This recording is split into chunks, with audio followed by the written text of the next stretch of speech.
Olá, pessoal, como estão? E aí? Estudaram lá já o sistema complemento? Já aprenderam sobre ele? Hoje nós vamos ver sobre a regulação desse sistema. Então, aqui é a professora Luciana e nós estamos começando mais uma videoaula, ok? Bora lá! Na nossa última videoaula, eu fiz essa pergunta para os senhores. Por que células normais do corpo não são lesadas pelo sistema complemento?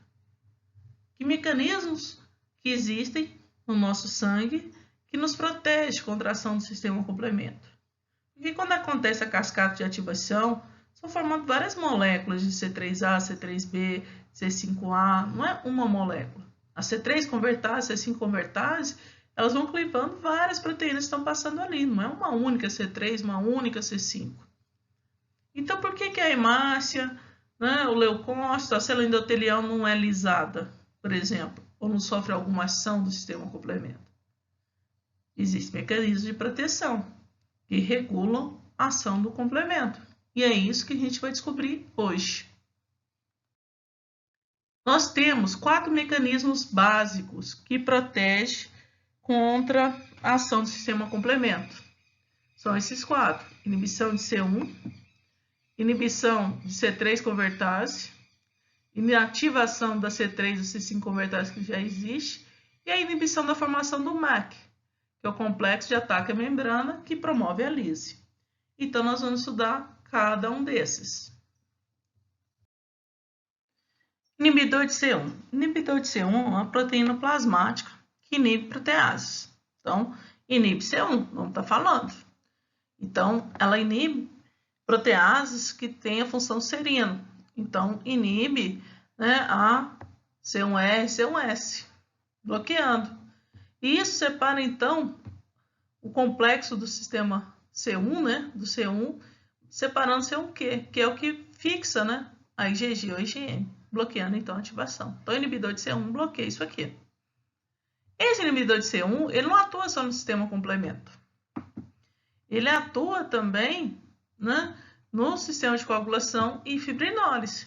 Então, ele controla o fator 12A, a calicreína, que nós vamos estudar. Então, inibe fator 12A e calicreína. A calicreína, o que faz? A calicreína, ela transforma o cininogênio em bradicinina. Bradicinina é um potente vasodilatador, aumenta a permeabilidade, e bradicinina é o principal mediador da dor. Ok? Então, quando ocorre a formação desse inibidor de C1, ele bloqueia isso aqui. Então, o inibidor de C1 bloqueia a calicreína. Então, se bloqueia a calicreína, forma menos bradicinina. Ok? Então, o inibidor de C1 interfere na produção de bradicinina, diminuindo ela. Meninos, observe essa imagem aqui. Nós temos aqui os 4 sistemas proteicos no sangue que nos defende. Cascata de coagulação sanguínea, cascata das cininas, que envolve a produção de bradicinina, o sistema fibrinolítico, que envolve a plasmina e que dissolve a fibrina, o coágulo, e o sistema complemento, ok? Olha aqui, C3, C5, desse lado. Os 4 sistemas, eles são importantes no processo de inflamação e eles se interrelacionam, eles não estão isolados um do outro. Então, se vocês observarem aqui essa imagem, inicialmente aqui do fator de coagulação, quando forma o fator 12A, esse fator 12A, ele continua a ativar a cascata de coagulação, transformando fibrinogênio em fibrina, formando coágulo. O objetivo é formar o coágulo. Só que esse fator 12A, ele atua no sistema de cininas, transformando pré-calicreína em calicreína. A calicreína, o que faz? Nós já falamos. Calicreína transforma o cininogênio em bradicinina. Bradicinina é vasodilatadora, aumenta a permeabilidade, permitindo a chegada de leucócitos, processo de defesa.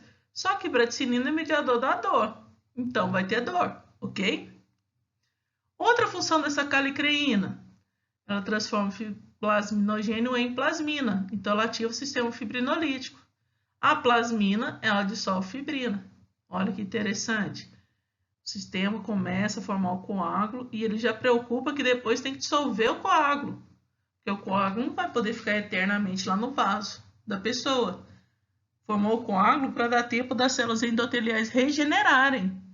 Depois disso tem que dissolver ele, não pode ficar lá, senão ele entope, ok? A plasmina também, por sua vez, ativa o complemento, olha, C3, C3A, ok? Outra função da calicreína é transformar C5 em C5A. Eita, tal de calicreína, né? Calicreína é importante, porque ela forma bradicinina, ela faz formar plasmina, ela faz formar C3A e C5A, além de potencializar a cascata de ativação sanguínea 12 vira 12A. Tudo bem? O que o inibidor de C1 faz? Controla a calicreína, inibe a calicreína. Se eu não tenho a calicreína, eu não tenho nada disso aqui. Compreenderam? Então, para a gente entender o papel do inibidor de C1, eu tenho que saber essa relação, fator 12A, pré-calicreína, transformado em calicreína, calicreína faz produzir bradicinina e faz formar plasmina. Beleza?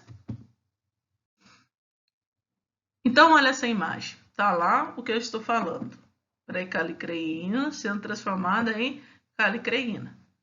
Calicreína transformando cininogênio em bradicinina. Olha o inibidor de C1. Inibe o fator 12A, inibe a calicreína. Diminuindo, então, a bradicinina. Então, se eu tenho inibidor de C1 presente, além de inibir o complemento via C1, ele inibe também a formação de bradicinina, diminuindo o edema. Se faltar C1, isso aqui forma em grandes quantidades. E a pessoa vai ter muita vasodilatação, menos permeabilidade, a pessoa vai ter muito edema, ok? Olha o detalhe aqui. A bradicinina, ela está na circulação sanguínea, quando ela passa no pulmão, ela sofre a ação da enzima ECA. Os senhores sabem me falar quem é a ECA? ECA é a enzima conversora da angiotensina, lá que regula a pressão arterial. Participa do sistema renina, angiotensina, aldosterona, que os senhores estudaram em fisiologia. Então, quando a bradicinina passa no pulmão, a ECA metaboliza aquilo e degrada. Aí eu falo assim, nossa, quanta preocupação do pulmão, né, com a bradicinina. Por quê? Se aquela bradicinina acumula lá no pulmão, ela vai fazer vasodilatação e aumentar a permeabilidade dos vasos pulmonares. Vai extravasar muito líquido e vai dar edema pulmonar. Então, eu não posso né, ter acúmulo de bradicinina lá no pulmão, não, senão dá água no pulmão. Compreenderam? Uma curiosidade. Existe um medicamento para pressão que inibe a ECA. É o captopril. Já ouviu falar em captopril? Então, o captopril inibe a ECA. Então, a pessoa está tomando captopril, está inibindo a ECA. Né?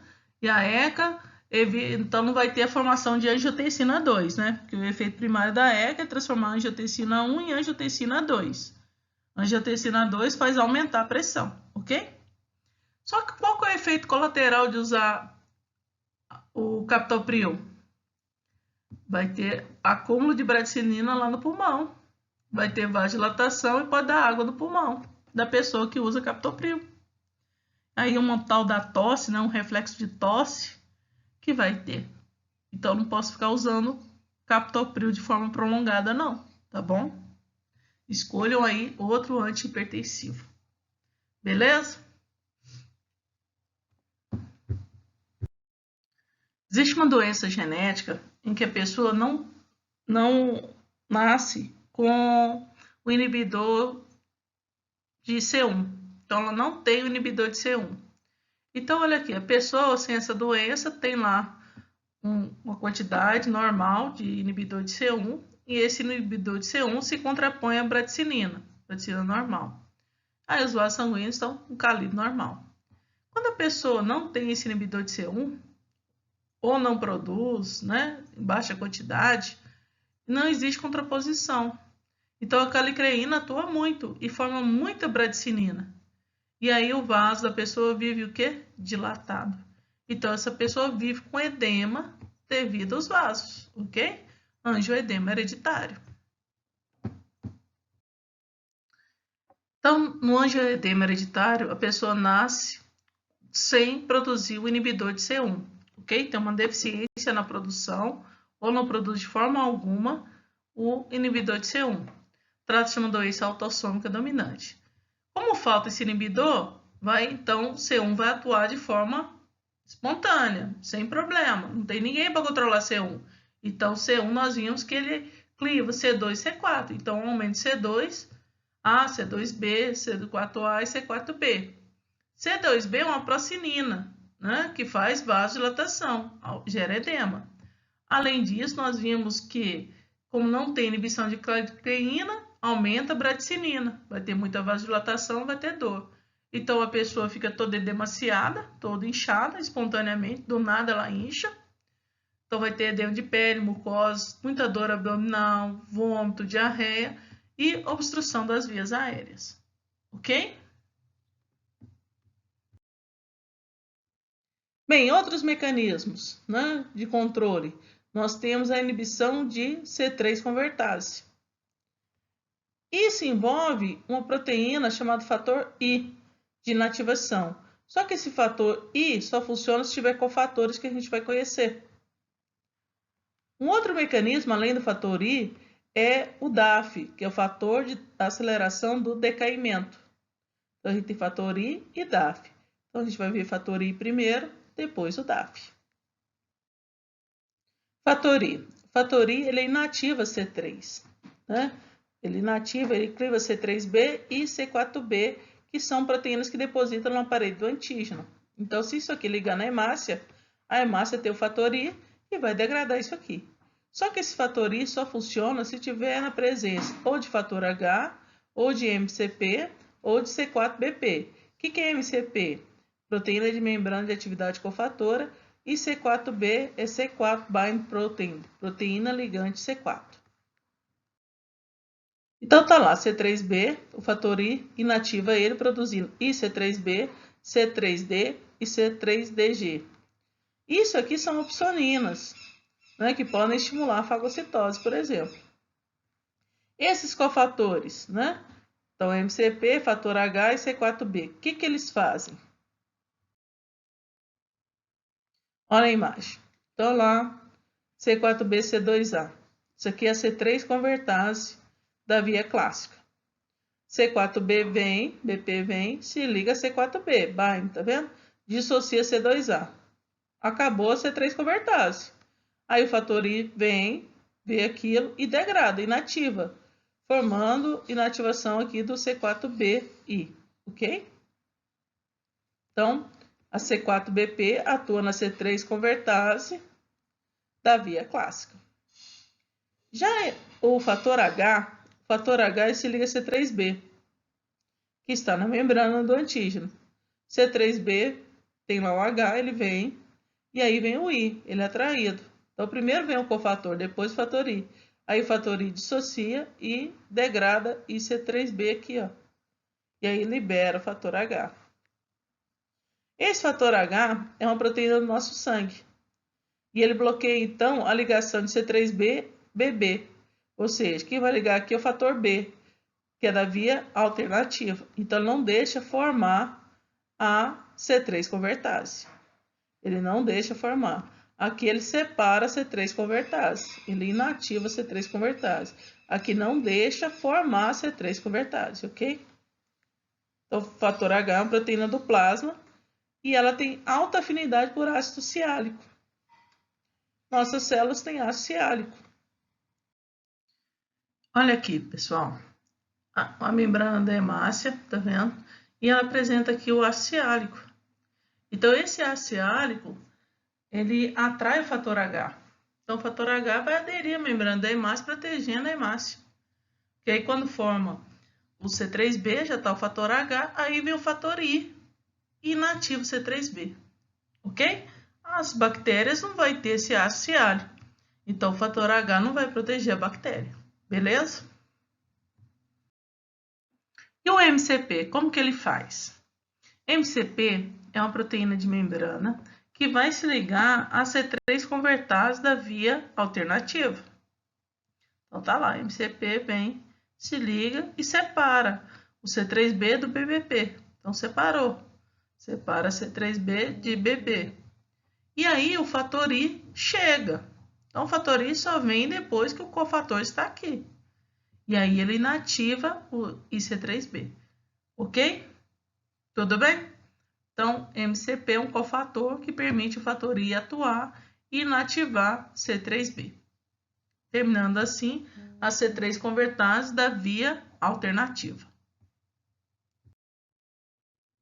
Outro regulador importante, além do fator I, é o DAF. DAF significa fator de aceleração do decaimento, que também é uma molécula chamada de CD55. Essa DAF ela atua tanto na via clássica quanto na via alternativa. Ela separa o C2A de C3B, BB de C3B. Então, promove dissociação da C3 convertase. Essa proteína DAF ela é expressa pelas células endoteliais, epiteliais, musculares e sanguíneas. Então, as células do nosso corpo produzem o DAF. E aí, essa proteína, então, ela dissocia essas duas convertases aqui, essas 3 convertases. Por isso que não vai formar ativação do sistema complemento no endotélio, no epitélio, no músculo e nas células do sangue, ok? Outro mecanismo que nos interessa é a inibição do MAC, que já é o final. Então, o MAC, né, ele pode ser inibido por 2 proteínas, a CD59 e a proteína S. Vamos falar do CD59. CD59 é uma proteína de membrana que é ligada a uma âncora, né, que a gente chama de GPI, glicofosfatidil inositol. E essa âncora está presente em várias células do corpo. Então, tá lá essa âncora aqui, CD59, e ela insere, aqui tá vendo? Quando ela vê C8, isso aqui, o complexo, ela evita chegar aqui o C9. Então, ela bloqueia a inclusão de C9 no MAC, e aí não forma o MAC. Então, a CD59 é uma proteína de membrana, ok?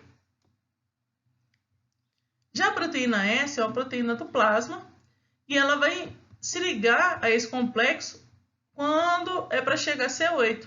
Então, tá lá só C6 e C7, a proteína S chega e bloqueia aquilo.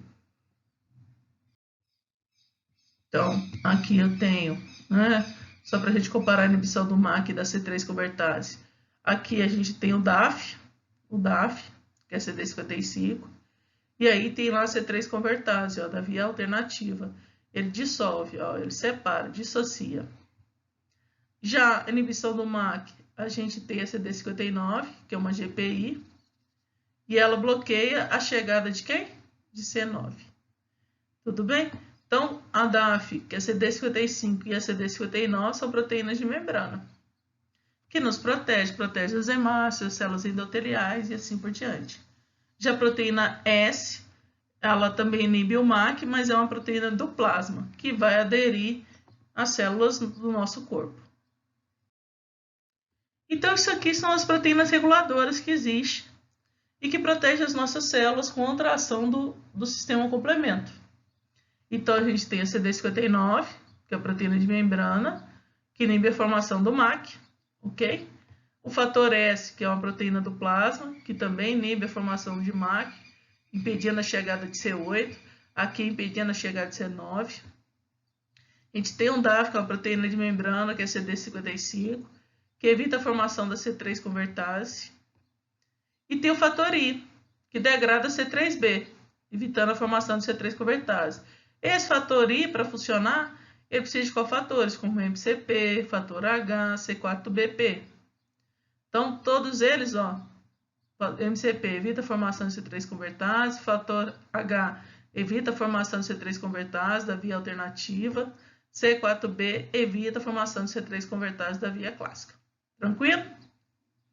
E o primeiro que a gente viu, né, que é o inibidor de C1, que bloqueia a ativação de C1, inibindo a via clássica, então. Esse inibidor de C1, ele está relacionado com a formação, né, de bradicinina. Então, ele inibe a calicreína, ok? Tudo bem?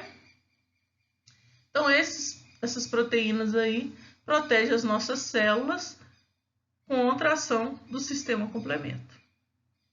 Ok? E aí, para que estudar isso, né? A gente fica doidinho da cabeça, Luciana, coisa de louco estudar isso aí. Bem, o sistema complemento é um mecanismo de defesa, né? Além do anticorpo, a gente tem o sistema complemento. Nós e o sistema complemento, além de lisar o antígeno, ele gera inflamação, ele estimula a fagocitose. Então, ele é um mediador químico da inflamação, que é importante. Existem imunodeficiências relacionadas com a falta de produção de uma dessas proteínas. Ok? E aí, quando vocês darem imunodeficiências, vocês vão perceber a diversidade que existe. Então, criança nasce sem C3, nasce sem C1. Como é que funciona isso? O que é pior? Nascer sem a proteína C1 ou nascer sem a proteína C3? Aí estuda isso, até para tratamento. Beleza? E aí, as nossas referências continuam ainda no capítulo 13. Anotem suas dúvidas, né? Para depois a gente discutir, tá bom? Um abraço para vocês. Obrigada.